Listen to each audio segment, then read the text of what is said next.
Floating topic bubbles. Grammar, fluency, speaking, listening. Hey English learners! Welcome back to Speak English with. Learn your favorite place to grow your English through real, relaxed, everyday conversations. I'm Sophie. And I'm Liam, and today we are going to talk about something that makes a lot of people deeply uncomfortable. Small talk. Yes, that awkward exchange you have with a stranger while waiting for a lift, or at a party, or in a queue at the supermarket. The weather, the queue, your neighbor's garden. These are the things we talk about when we have nothing to say. Right, and a lot of people find it completely pointless. Why are we talking about the weather when we could be discussing something meaningful? But I think small talk is actually incredibly important and misunderstood.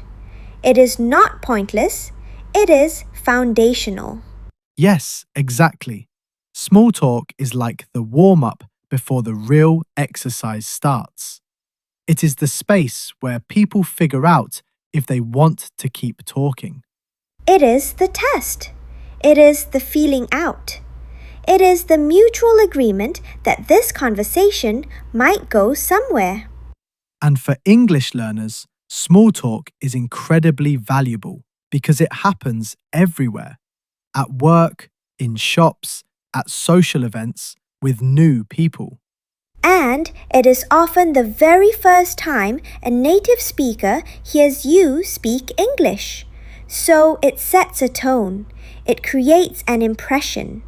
And that first impression matters more than most people realize. But here is what is interesting.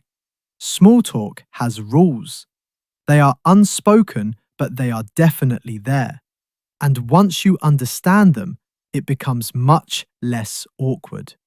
Much less terrifying, actually, because suddenly you know what is expected. You know what to do. And knowing what to do removes the biggest source of anxiety. Yes, and today we are going to break down those rules.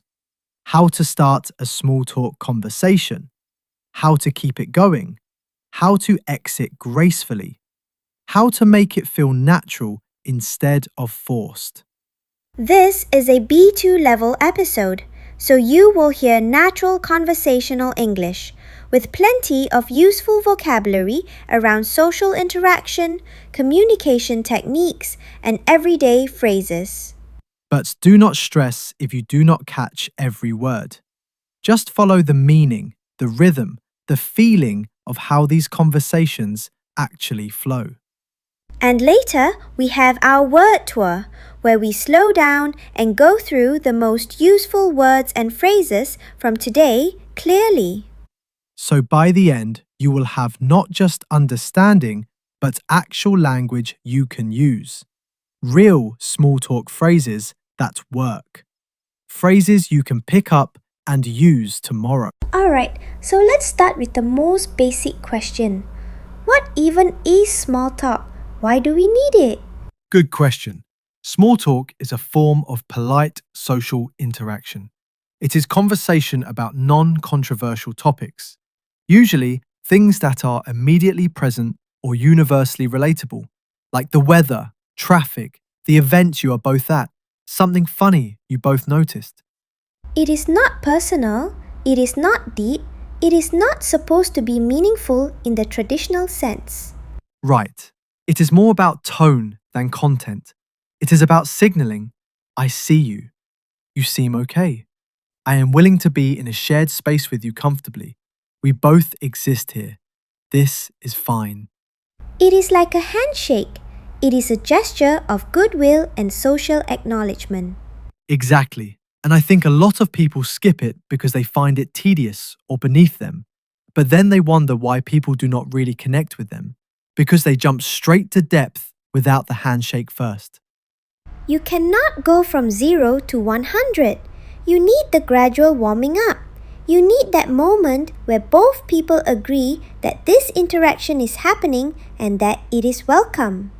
Yes, and for English learners, this is even more important because when you are speaking a foreign language, people need that space to adjust to your accent, your pace, your rhythm.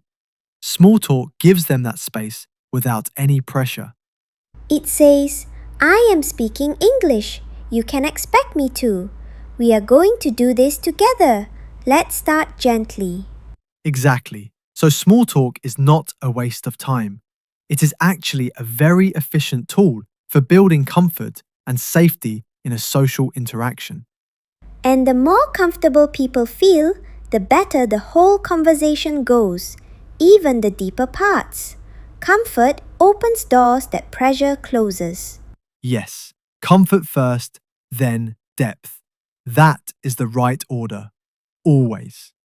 And I think there is something else worth saying here. For a lot of people, not just English learners, small talk feels fake. It feels like you are saying things you do not mean. Yes, I have heard that a lot.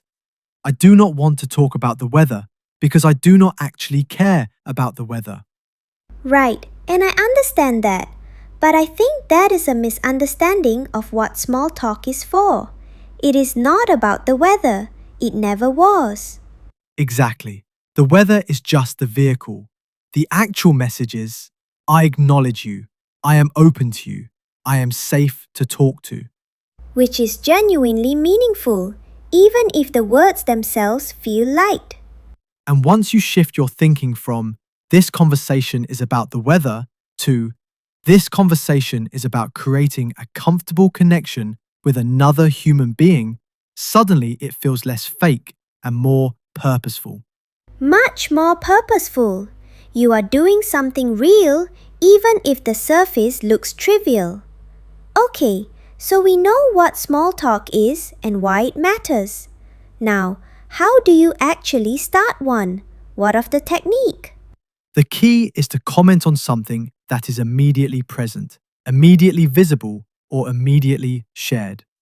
Something that the other person will definitely notice and have an opinion about. Like what? Give me an example.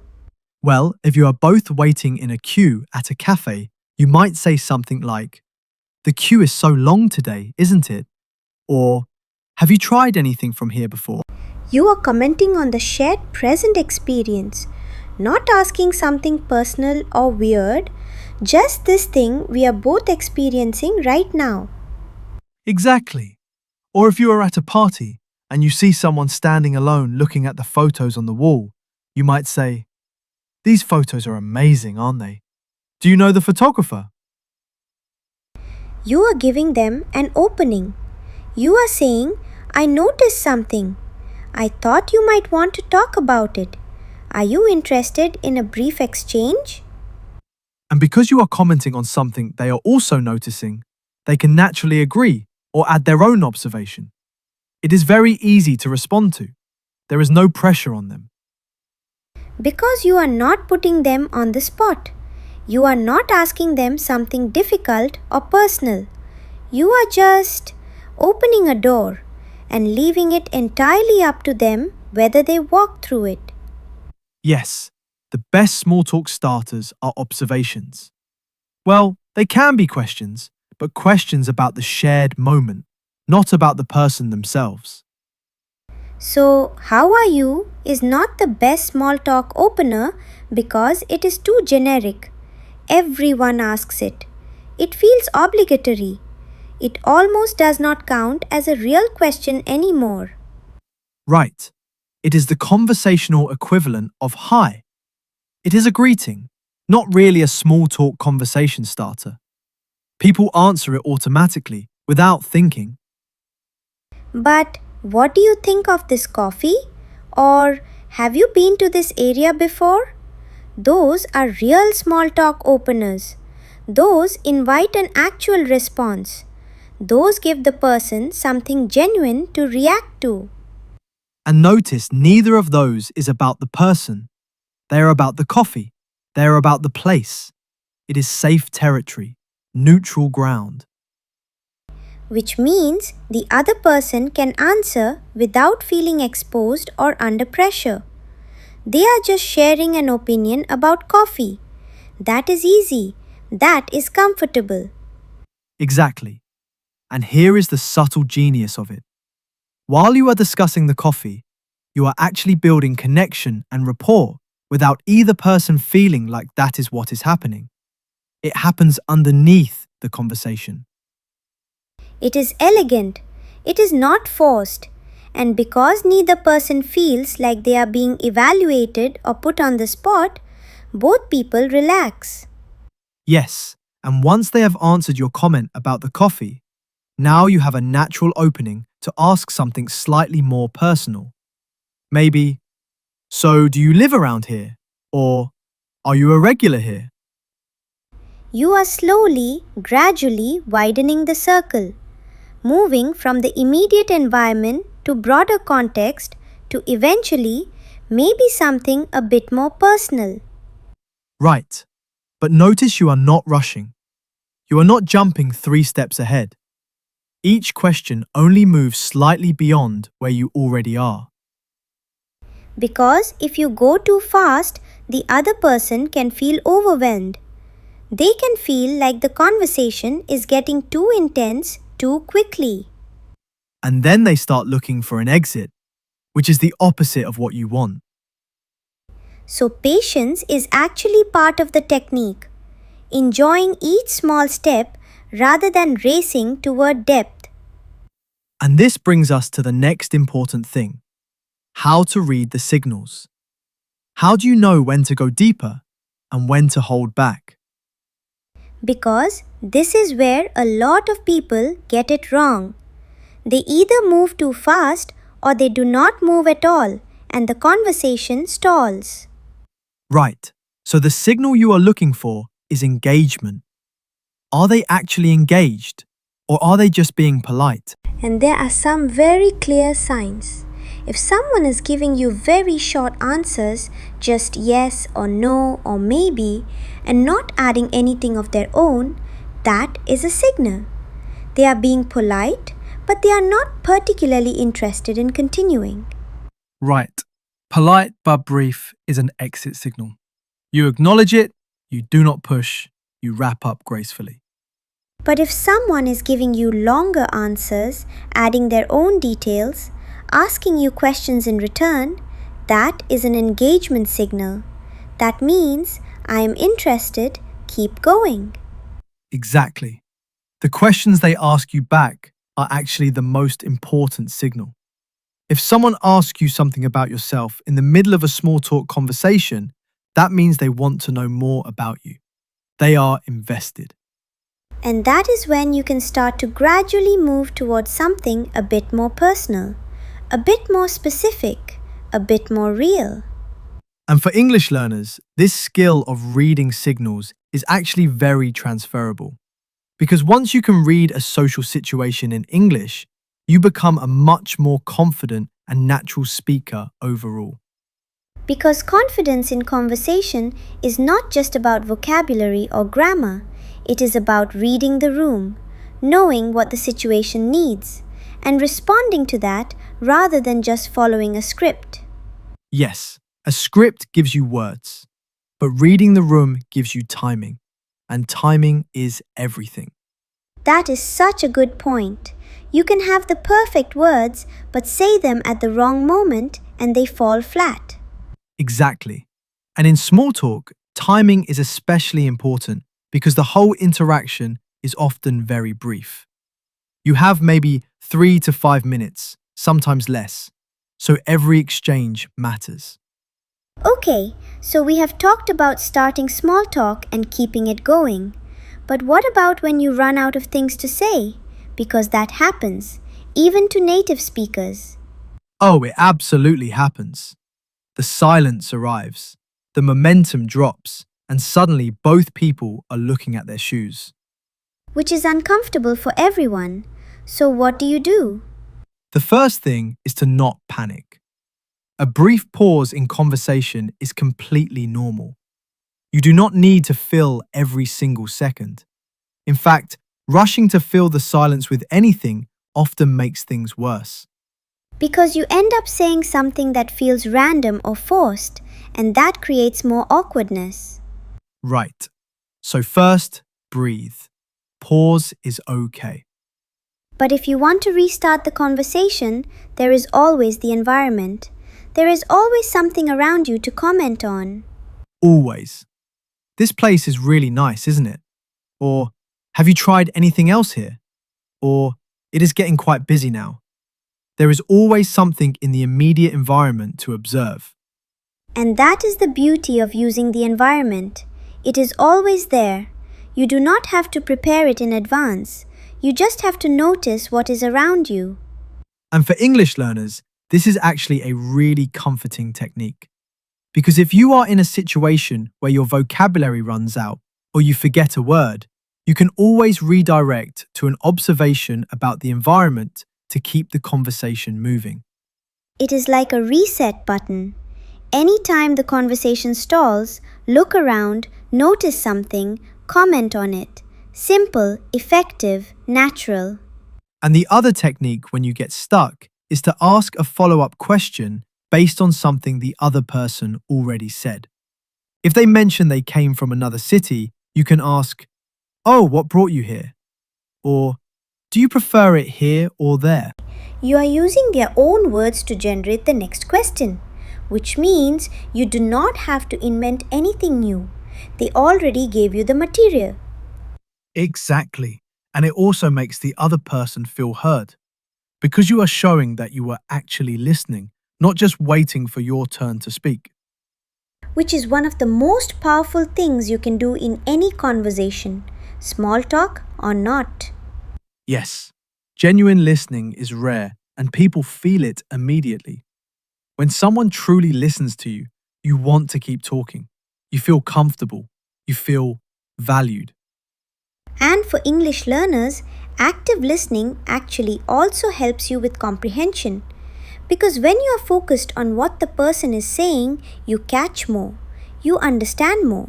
The brain is engaged rather than anxious. Yes, anxiety closes the ears. Curiosity opens them. So, the final piece. How do you exit a small talk conversation gracefully? Because that is also important. You do not want to just abandon someone mid-conversation. Right. And for a lot of people, ending a conversation actually feels harder than starting one. Because starting has a clear trigger. You see someone, something prompts you. But ending, the timing is less obvious. Exactly. So the key is to wait for a natural pause or the end of an exchange, a moment where the energy has rounded off naturally, and then use that moment to close warmly. And language is simple. Something like, "Well, it has been really nice talking to you." Or, "I should probably get going, but thank you for the chat." Or, "I'm going to grab a coffee, but nice meeting you." Notice those are not cold or dismissive, they are warm and genuine. You are signaling this was a good exchange. I appreciated it, but it is coming to its natural end. And you are giving them a reason. "I need to get going. I'm going to grab a drink. I should check in with my friend." The reason does not need to be dramatic. It just needs to be something. Because without a reason, the exit can feel abrupt, like you suddenly decided to stop. But with a small reason, it feels natural. It feels like life simply called you in another direction. And you can even leave the door open if you want to. "Hope I see you again sometime." Or, "Enjoy your day." Something that says, "If we meet again, that would be nice." And if you do stay in touch with someone you met during small talk, you have already laid the foundation. You already have that shared comfort and goodwill. The second conversation is always easier than the first.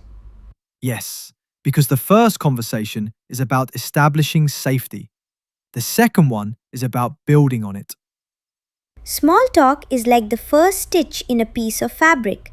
It is small and seemingly insignificant, but without it, the whole thing cannot hold together. Exactly. Every connection starts somewhere small. A comment about a cue, a question about a coffee, a moment of shared observation about something entirely unremarkable.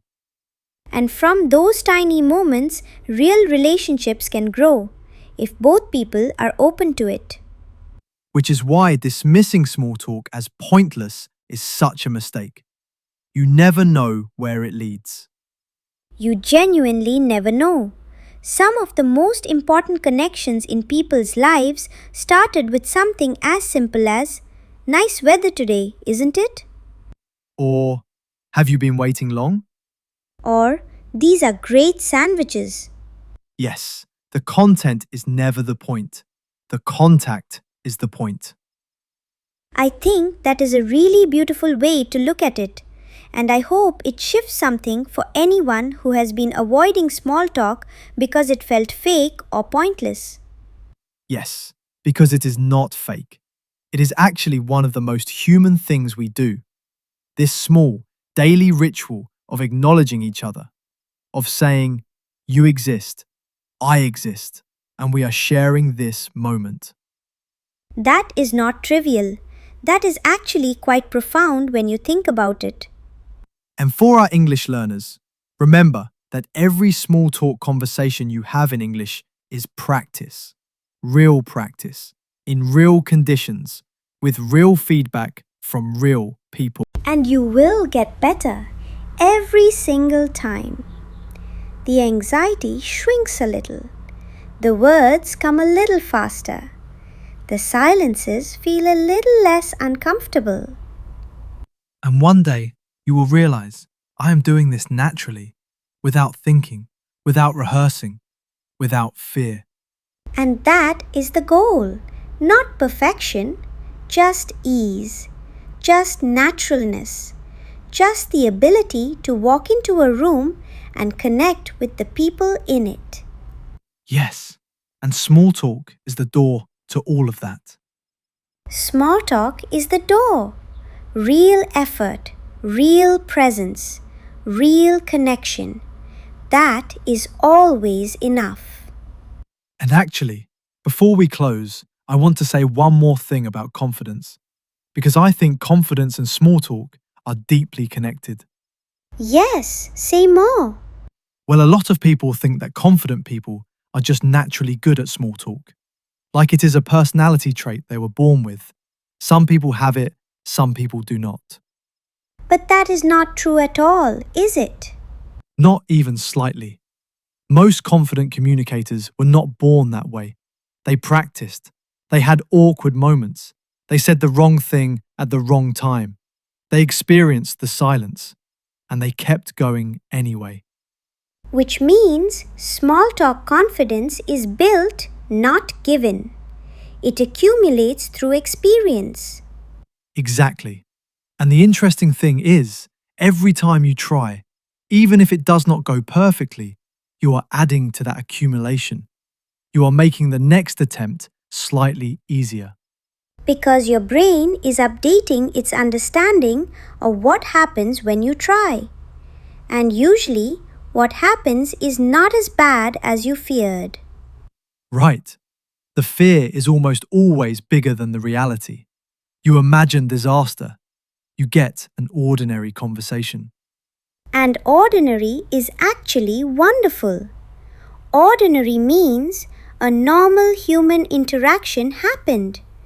Nothing bad occurred. Both people walked away fine. Which, over time, your brain starts to accept as the likely outcome, and the fear starts to shrink. So, for English learners specifically, every small talk attempt in English is worth making. Even the clumsy ones.